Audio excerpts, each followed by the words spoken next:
ओम नमः शिवाय। शिवजी सदा सहाय। ओम नमः शिवाय। गुरुजी सदा सहाय।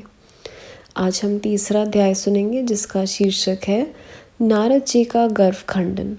हरि माया को है नहीं काही आदि और अंत, जिस माया में जा फंसे नारद जैसे संत। शुरू करते हैं। भक्त वत्सल भगवान विष्णु जी ने समझ लिया कि नारद जी में अहंकार उत्पन्न हो गया है और यह उनके लिए अहितकर होगा।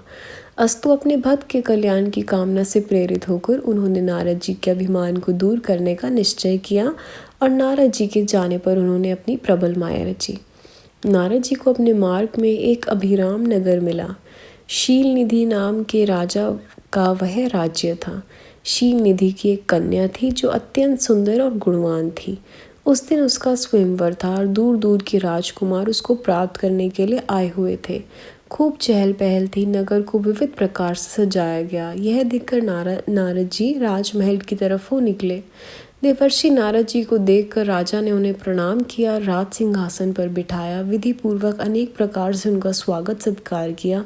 तत्पश्चात अपनी कन्या को बुलाकर उनके चरणों में प्रणाम कराया। तदनंतर राजा ने विनम्र वचनों से उनका सत्कार करते हुए कन्या का भविष्य पूछा कि इसको वर कैसा मिलेगा। कन्या के सौंदर्य और उसकी गुणावली पर नारद जी भी कामना से अभिभूत हो उठे। उस पर मोहित होते हुए बतलाया कि हे राजन, आपकी कन्या सौभाग्यवती है। इसका योग लक्ष्मी स्वरूप है। इसका पति विष्णु जैसा ही सर्वगुण संपन्न होगा। इस प्रकार आशीर्वाद देकर नारद जी चल पड़े। उनके मन में उस कन्या को प्राप्त करने की अभिलाषा प्रबल हो उठी, पर अपने साधु जैसे स्वरूप का उन्हें जब ध्यान आया तो सोचा कि अन्य स्वरूपवान राजकुमारों के आगे वह कन्या हमें कैसे ही वर्णन करेगी। हमारे में तो इतना रूप है नहीं, तब वह कन्या हमारे ऊपर कैसे मोहित होगी। वह विचारते हुए एक उपाय उन्हें सूझ पड़ा। सोचा कि यदि मैं विष्णु का रूप लेकर वहाँ जाऊँ तो अवश्य ही काम बन जाएगा।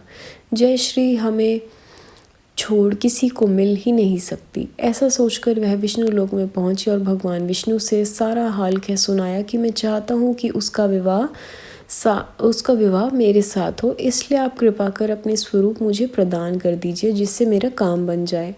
इस कृपा के लिए मैं आपका सदैव कृतज्ञ रहूँगा। नारद जी के इन वचनों को सुनकर भगवान विष्णु ने उन्हें आश्वासन दिया कि मैं आपका हर तरह से कल्याण और हित ही करूँगा। तदनंतर हरि रूप दे दिया। यह कहकर नारद जी को सादर विदा किया। हरि नाम बानर मतलब कि मंकी का भी है।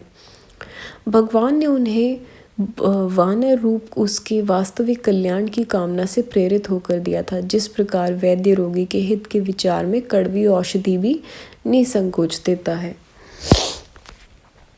नारद जी इस मर्म को नहीं समझ पाए। वह मन ही मन फूले नहीं समा रहे थे। अपने को सर्वश्रेष्ठ स्वरूप पवान समझते हुए जल्दी जल्दी स्वयंवर में आकर राजाओं के बीच स्थित हो गए। भगवान विष्णु ने अपना बानर का स्वरूप देकर भी उनकी रक्षा के लिए उसमें वह विशेषता लगा रखी थी कि उनका यह स्वरूप केवल वह कन्या ही देख सके।